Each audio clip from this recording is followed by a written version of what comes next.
ток по рукам, телефон во все голоса говорит пока. Пора. И пальто на хвосте, и шарф в рукаве, и перчатки в карманах шепчут: подожди до утра.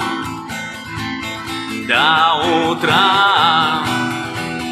Но странный звук зовет в дорогу.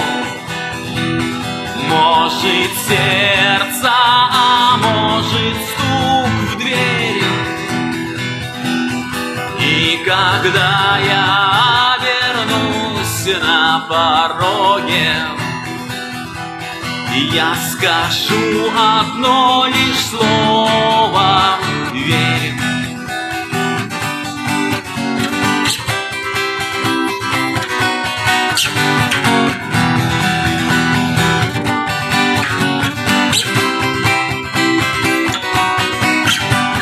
И опять на вокзал, и опять к поездам, и опять проводник выдаст белье и чай.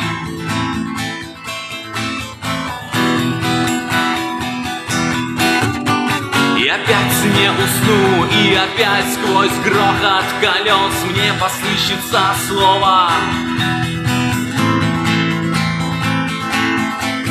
прощай. Но странный звук зовет в дорогу. Может, сердце, а может, стук в дверь.